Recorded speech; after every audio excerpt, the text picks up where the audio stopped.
La mayoría de las personas funcionan de acuerdo al espejo social.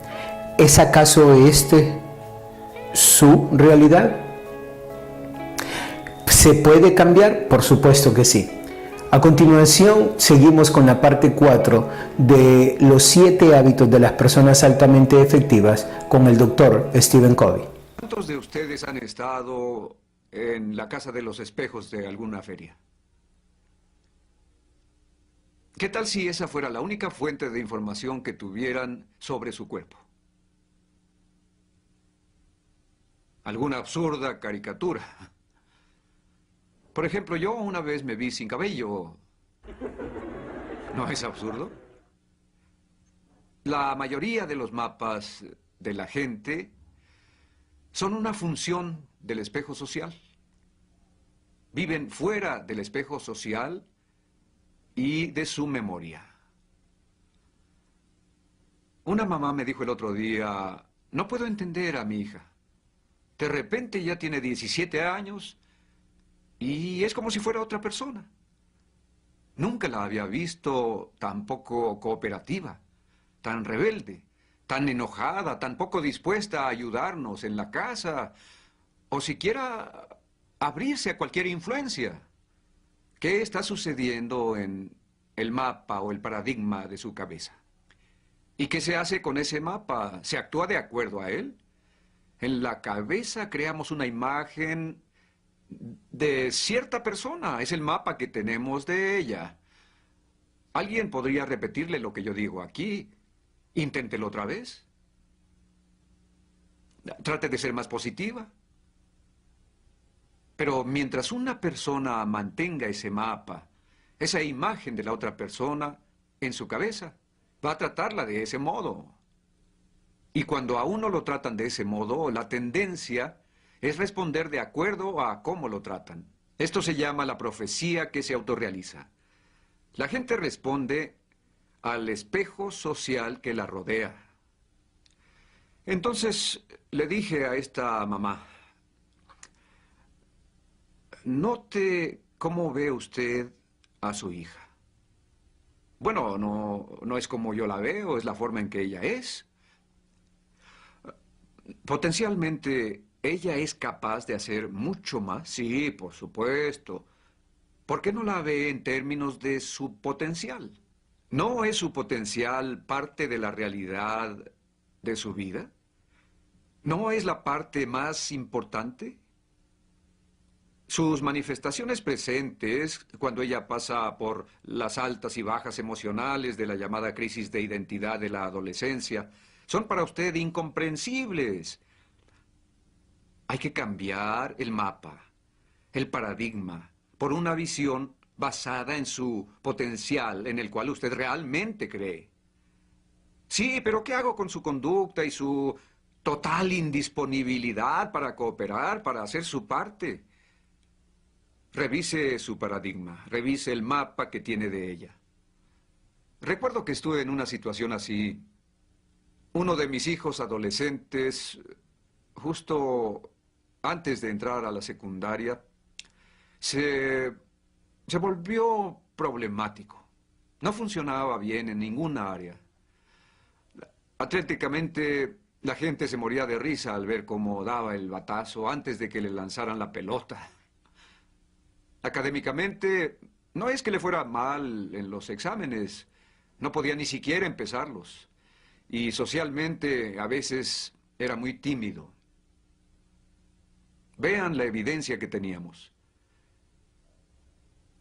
Y Sandra y yo, mi esposa, decíamos sobre esto, quizá cada familia merece tener uno así.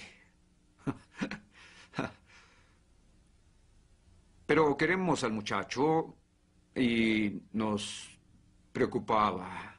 Recuerdo que una vez hablé del tema en Armonk, Nueva York. Estaba hablando sobre el estudio que abrió todo el campo de lo que se llama la profecía autorrealizada. Sobre una computadora en Inglaterra que a un grupo brillante lo declaró tonto. Dice el maestro, el grupo brillante está aquí. Tienen 120 o 130 de coeficiente intelectual y realmente les fascina aprender. Son un encanto. Y este grupo, y para apreciarlos basta verles las caras. Este grupo también es encantador, pero no tienen la misma capacidad y es algo que hay que admitir. Adviertan lo que está pasando. El maestro está describiendo una realidad, ¿de acuerdo? Las cosas son así. Y los niños lo aceptan. Y actúan así durante un periodo de varios meses. En otras palabras, eso se vuelve su visión, su paradigma. Pero ¿saben qué? Varios meses después, se descubre que hubo un error en la computadora y los dos grupos fueron mal catalogados. Inmediatamente los examinaron, sin decir nada a nadie, y este grupo subió 18 puntos. Y este otro grupo bajó 14 puntos. La profecía que se autorrealiza. Nuestros mapas y paradigmas de nosotros mismos son en mucho una función del espejo social, una reversión basada en expectativas, paradigmas, representaciones mentales, mapas sostenidos por otras personas. Esa es la significación de los paradigmas. Y noten cómo la conducta y la actitud fluyen de cómo uno ve. Como iba diciendo, mientras yo estaba enseñando lo mismo que les enseño a ustedes ahora, en realidad estaba pensando en mi hijo. ¿Es posible que el problema sea mi paradigma? Que el problema sea yo y no mi hijo. Hablé con mi esposa cuando regresé de ese viaje y le dije, me pregunto si con el espejo social que manejamos no estamos contribuyendo bastante a los problemas y dificultades del chico, a sus carencias e inseguridades. Descubrimos que en cierta medida intentábamos ganar prestigio social gracias al desempeño de nuestros hijos. Eso era parte de nuestra motivación. Lo que la gente pensara de nosotros a través de nuestros hijos nos daba mucho gusto que hablaran bien de nosotros por el rendimiento de nuestros hijos. Nos preocupaba el peligro de no lograr ese prestigio. Vemos lo que buscamos. Así exploramos nuestros motivos y dijimos, esto no es lo que buscamos. Comenzamos a verlo de otro modo, como una persona con sus propios derechos, que no debe compararse con nadie más. Al no entrar en el espejo social de la comparación contra esquemas y normas, pudimos verlo como un ser de maduración tardía con tremendas potencialidades que no respondía en algunas áreas. No sabemos por qué, todo joven es un gran potencial. Y estábamos tratando de ponerle etiquetas. ¿Ven a qué me refiero con que la tendencia es proyectar nuestras propias experiencias como en una película casera? Proyectar en otra persona y etiquetar, pero nunca exploramos nuestros propios motivos, nunca nos volvemos reflexivos e introspectivos. Las cosas iban bien con los demás niños, pero de repente algo nos sacó de nuestro procedimiento operativo estándar y no sirvió de nada que quisiéramos motivarlo con recetas fáciles como, vamos, piensa positivamente, o no le quites la vista a la pelota cuando se aproxime. Atención, ahora tú bateas. Está bien, hijo, no te preocupes por eso. Olvídalo, todos cometen errores, está bien, no hay problema. Y cuando hablábamos a solas, ¡ay! Tenemos un gran problema. Duplicidad, falta de principios, como si él no tuviera ningún mérito propio. Fue la parte más difícil de la terapia, tratar con uno mismo, explorar nuestros propios paradigmas, liberarlos. Pero cuando tratas de tener a la gente, de poseerla, de ser su dueño, y que su desempeño se refleje en tu reputación, tu estructura básica de motivación condiciona tu paradigma sobre esa persona. Y la verás a través del marco de referencia de tu espejo social, y entras en la profecía que se autorrealiza. Esperemos que nuestra humildad nos despierte el interés y la disponibilidad para analizar nuestras ideas sobre la vida y cuestionarlas. Particularmente cuando se trata de nuestros propios mapas, los de nuestros seres queridos, de nuestros jefes, de nuestros asociados, de personas cercanas. Y así, con toda humildad, decir a otras personas cómo lo ven. ¿Cuál es su punto de vista? ¿Cuál es su perspectiva? ¿Cuál es su marco de referencia? ¿Cuál es su opinión? Y constantemente adquirir un sentido más claro de cómo son las cosas, logrando un paradigma mejor y mejor. Los 7 hábitos de las personas altamente efectivas. Altamente efectivas. No efectividad mediocre, no efectividad de bajo nivel, efectividad alta. Grandes montos de efectividad. ¿Qué queremos decir con efectividad? ¿Qué es efectividad? Podríamos usar la palabra éxito, pero esa palabra lleva demasiadas connotaciones de valores sociales antiguos sobre tenerlo todo. Por eso, usamos la palabra efectividad. 7 hábitos de las personas altamente efectivas. Ya conocen los famosos cuentos de Esopo, aquel sobre un pobre granjero con muy mala suerte, y sus visitas a su gansa favorita. Un día nota que hay un huevo más grande, un huevo de oro junto a esa gansa, y piensa que alguien le puso una trampa, así que lo tira. Después decide probarlo y se da cuenta de que en verdad es puro oro, oro puro, y el que ha sido tan pobre tanto tiempo.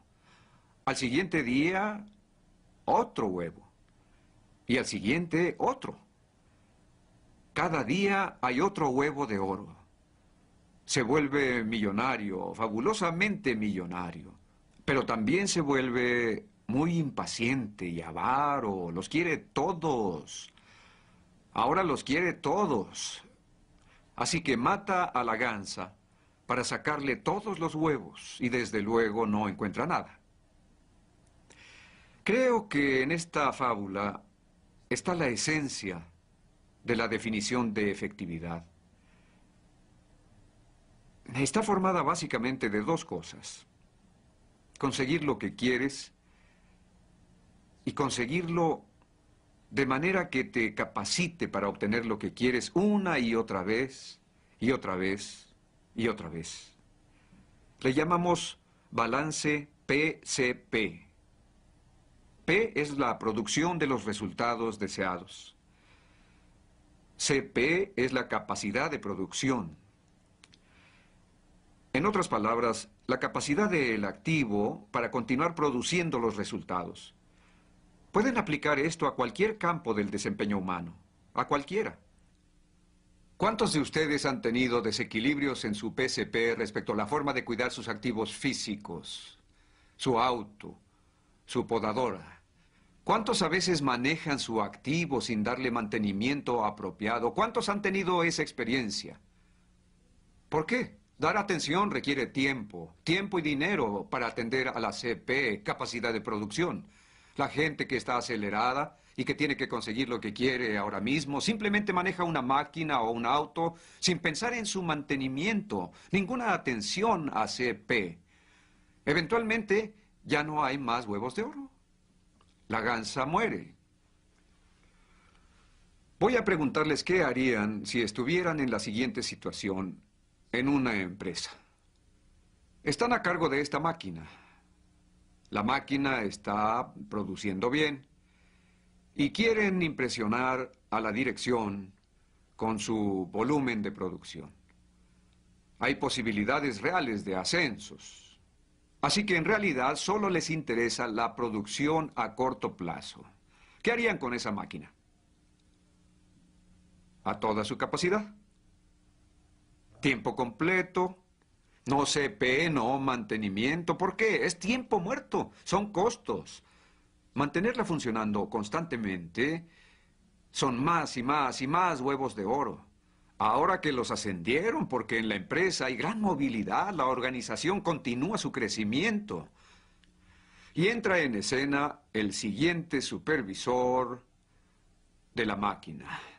Para entonces, la máquina está descompuesta porque no se atendió su CP. Entonces él tiene que hacer trabajo de CP, mantenimiento, reparaciones.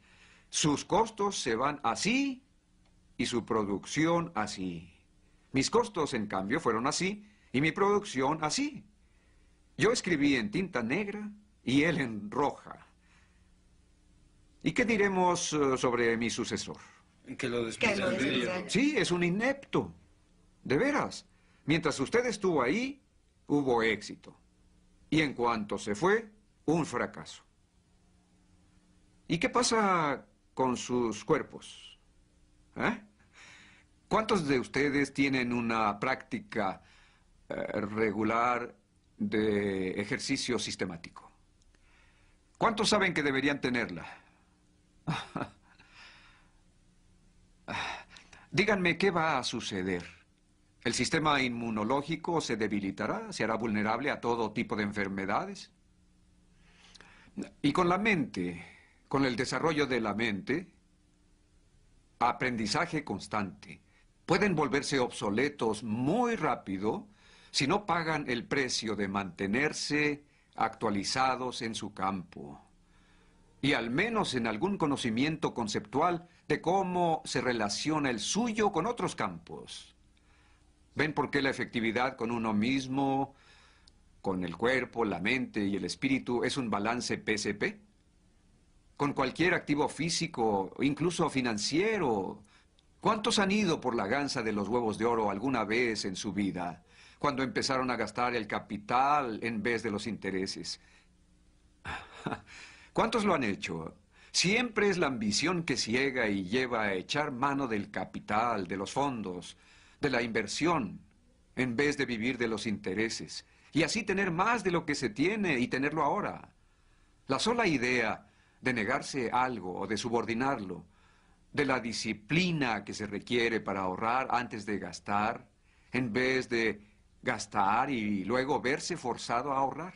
Y esa puede ser la base para otros problemas de interacción humana o problemas con parientes o en cualquier área sensible. Ahí es cuando empiezan a darse cuenta de que la gansa murió o está muriendo, está enferma. Lo mismo sucede en el matrimonio. Pueden tener una situación como la que vi con un joven presidente de una organización y su familia. Una persona muy exitosa. Pasó de nada a valer cientos de millones de dólares. Pero su relación familiar estaba en bancarrota. Y la pregunta es, ¿realmente era exitosa esta persona? Para usar nuestro lenguaje, ¿efectiva? Desde el punto de vista de negocios, tal vez sí. Pero en un sentido global, en términos de un balance en el hecho de muerte, yo diría que no. La CP, la capacidad de producción, se descuidó en el matrimonio y la familia. ¿Ven por qué la efectividad en casa es un balance PCP? Espero que esto le haya traído luz a aterrizar lo que es la base para los 7 hábitos de las personas altamente efectivas. La próxima semana estaremos hablando sobre entrando más en profundo sobre lo que es realmente cada uno de los 7 hábitos y cómo lo podemos poner en práctica en nuestras vidas. Hoy vamos a seguir con lo que es el cierre de la introducción. Número 1. El sentido de paradigma es la idea, mapa expectativas, su comportamiento fluye de cómo usted ve el mundo exterior. En otras palabras, lo que usted percibe, lo que usted cree, crea un mapa en su mente y es la manera como usted se comporta. Ahora, como usted se comporta en su casa, puede ser una manera, puede estar funcionando partiendo de ese mapa, de ese paradigma en cómo usted hace las cosas. Número 2.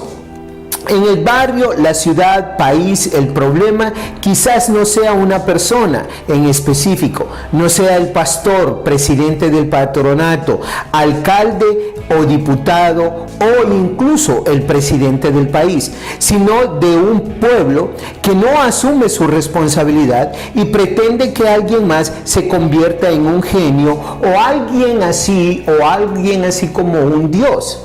Que vamos, hacemos una petición, hacemos una oración y cae maná del cielo. Pretendemos que no hay una razón por la cual las situaciones se dan en nuestro país. En otras palabras, no hay una causa que desarrolle un efecto. ¿Y a qué me refiero con esto? A que no tomamos conciencia, a que no tomamos responsabilidad como sociedad, como país, no tomamos responsabilidad de lo que nosotros hacemos. Por ejemplo, aceptamos dinero por un voto de un sinvergüenza. ¿Qué pasa? Hay muchas personas que aceptan una X cantidad de dinero por ir y votar por alguien más. Y este es el problema. El problema no solo existe en que usted acepte el dinero. También existe en la persona que le da el dinero a usted. Pero he escuchado también de unas personas considerarse tan inteligentes, pero tan inteligentes que le toman el dinero a una persona y van y votan por otro. O sea, que no tienen nada de conciencia, no tienen nada de valores. Eso para ellos es ser inteligente. Discúlpeme, eso para cualquier otra persona es ser sinvergüenza, es ser ladrón, es no tener dignidad. Y no tener dignidad, olvídese de los demás. ¿Sabe qué es lo que sucede? Que su ser, su conciencia, se da cuenta que usted no tiene valores. Y ese es el problema más grande. Número 2, poniendo a una persona que ya ha demostrado que no es capaz de hacer el trabajo para lo cual se le ha escogido. En otras palabras, he escuchado muchas veces de personas que ya tienen no un periodo, no 2 periodos, varios periodos en un puesto, llámese alcalde, llámese diputado, donde no tienen la capacidad para desarrollar ese puesto, pero lo seguimos eligiendo. ¿Por qué? Albert Einstein le llamó locura. El seguir haciendo lo mismo y esperar resultados diferentes no va a resolver la situación. Todo lo contrario, la va a agravar. Entonces, ¿qué es lo que sucede? Cuando nosotros seguimos escogiendo y poniendo a personas incapaces o ineptas o en el punto D o C, personas que usted sabe que son ladrones y usted sigue poniéndolos con su voto en ese puesto del gobierno.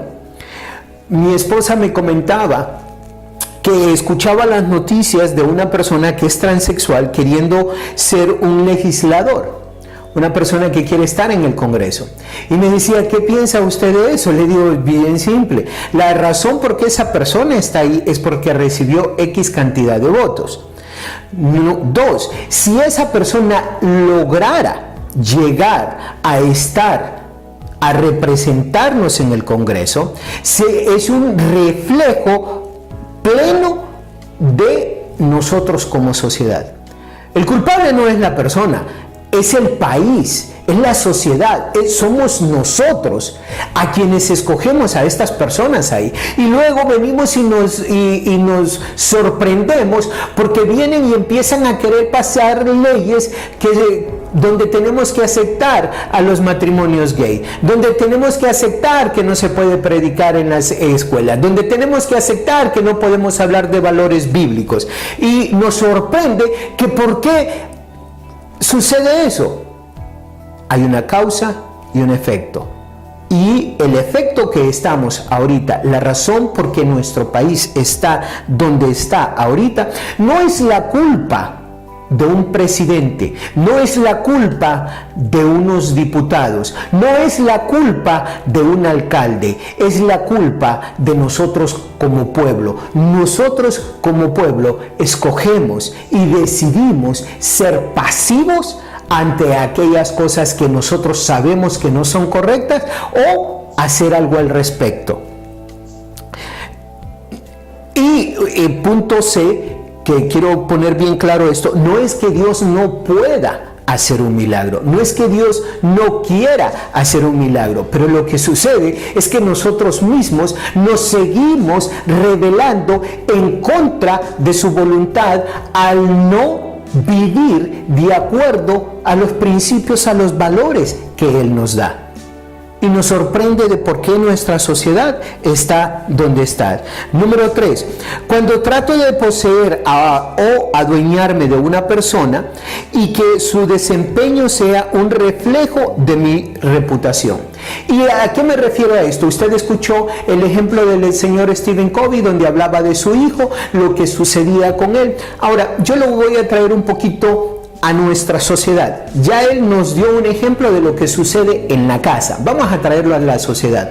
Cuando nosotros, como líderes espirituales, pretendemos decidir cuándo uno de las personas que trabaja o que va a nuestra iglesia y pretendemos de decirle a esta persona cuándo es que él puede hablar sobre Cristo, cuándo es que él se puede presentar y dar su testimonio, cuándo es que él puede hacer o no hacer algo fuera de la iglesia. Óigame bien, no en la iglesia existe una autoridad, existe un régimen por el cual nos tenemos que regir, pero fuera de la iglesia, nosotros no somos dueños de ninguna persona. Y lo que sucede cuando hacemos eso es que, número 1, condiciona la manera como yo veo a esa persona, o sea, condiciona mi paradigma en cómo yo veo y cómo yo trato a esa persona.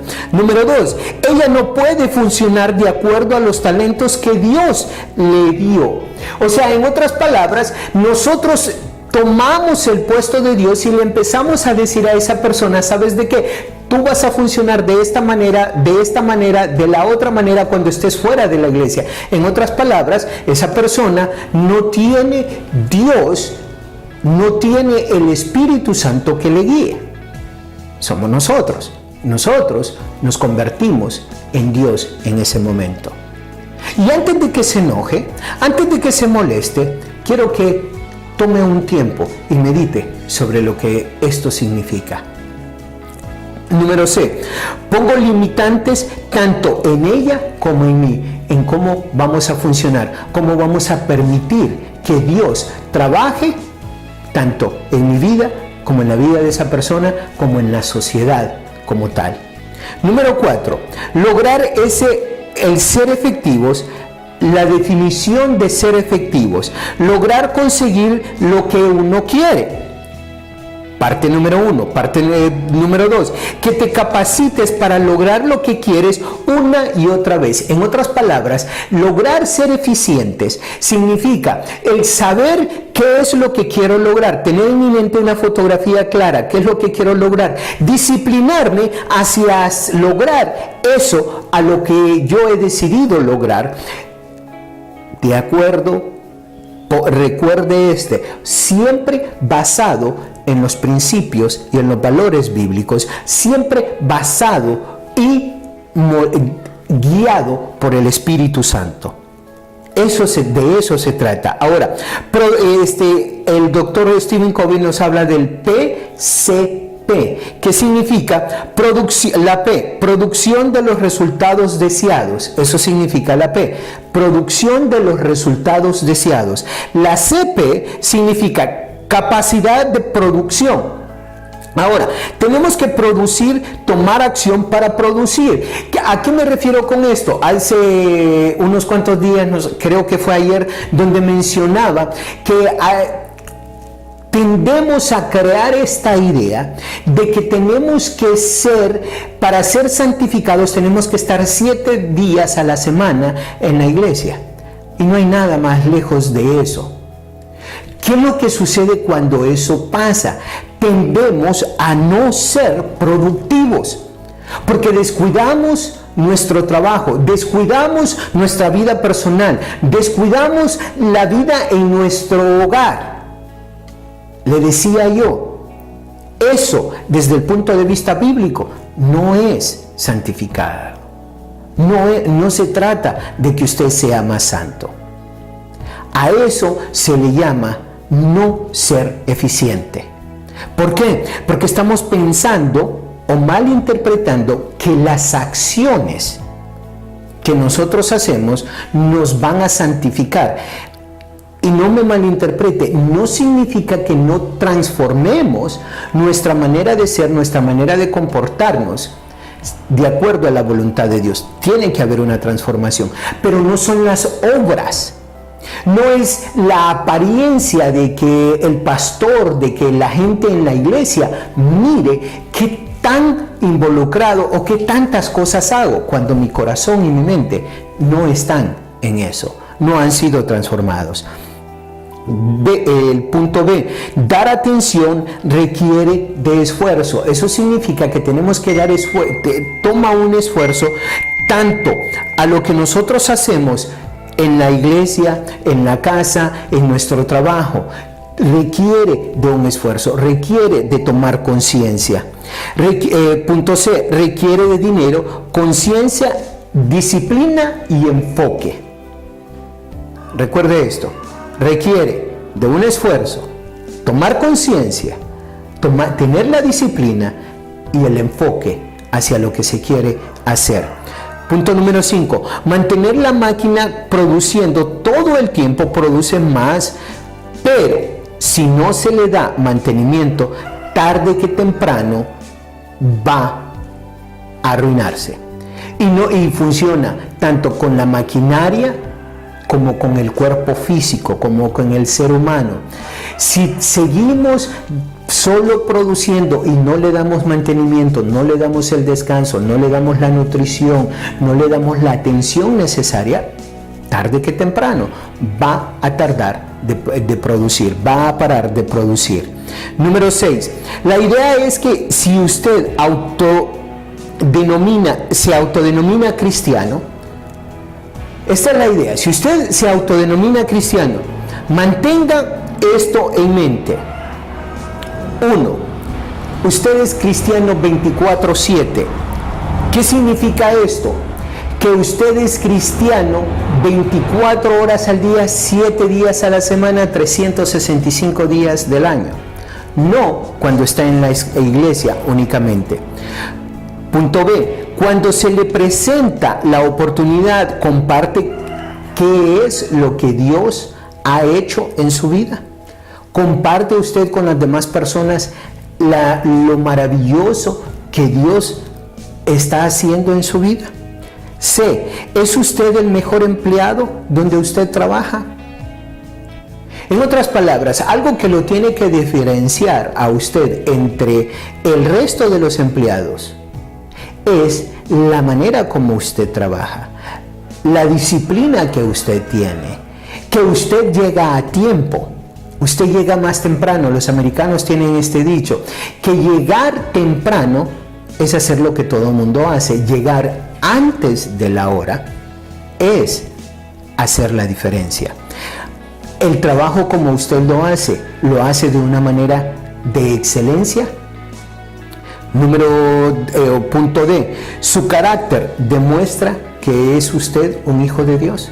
En otras palabras, no importando las circunstancias, su carácter, su manera de cómo se comporta, demuestra que usted es un hijo de Dios. Número 7.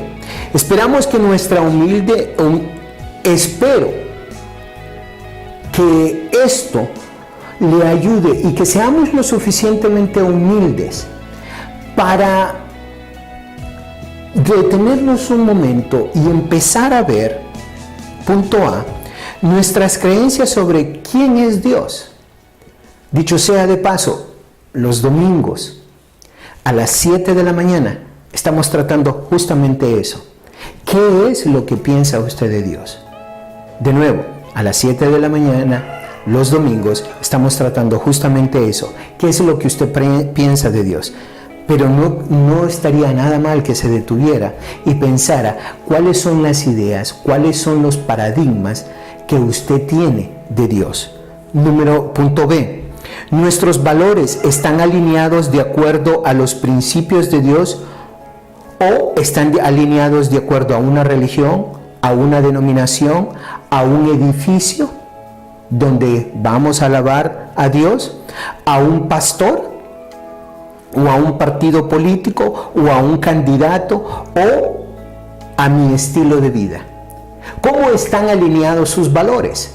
¿Sus valores van de acuerdo a lo que usted quiere o van de acuerdo a lo que la Biblia nos dice, a lo que Dios requiere de nosotros? Punto C. ¿Nuestras decisiones están basadas a nuestros valores bíblicos, a las circunstancias o a las circunstancias del momento? ¿A qué está basado sus valores? ¿O cómo usted toma las decisiones de lo que usted tiene o debe de hacer? ¿Es de acuerdo a las circunstancias? ¿Es de acuerdo a su estilo de vida? ¿Es de acuerdo a un partido político? ¿Es de acuerdo a una religión? ¿Es de acuerdo a un pastor? Se lo acabo de mencionar. Solo quiero asegurarme de que cuestione de la manera como los paradigmas que usted tiene, la manera como maneja su vida. Y como ya es costumbre, tomamos un versículo bíblico. Y en este momento quiero tomar lo que es Mateo 25, 14 y 28. Mateo 25, versículos del 14 al 28. Y esto habla sobre la parábola de los talentos. Mientras leía la parábola de los talentos, hice esto, me fui más atrás, quería ver el contexto de por qué cuando Jesucristo habla de esta parábola.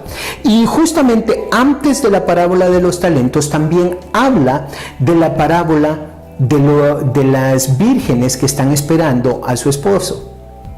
Y también habla de las personas que no están listas, que cuando Jesús venga quizás no estén listos.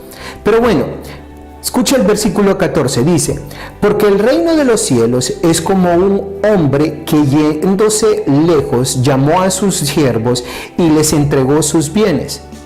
Versículo 15: a uno dio 5 talentos, y a otro 2, y a otro 1, a cada uno conforme a su capacidad, y luego se fue lejos.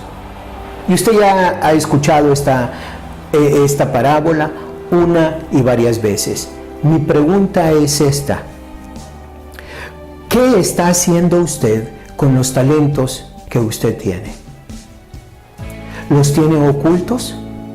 ¿Los está dejando florecer? Y si los está dejando florecer, los está dejando florecer para que el nombre de Dios sea glorificado, sea honrado, o los está dejando florecer para su propio ego, para su propia agenda, o lo que es peor, los está dejando florecer para la agenda de alguien más, para los sueños de alguien más, para la visión de alguien más. Ojo, no estoy diciendo que no debamos trabajar con otras personas y apoyarlos en su visión, apoyarlos en aquello que es el reino de Dios.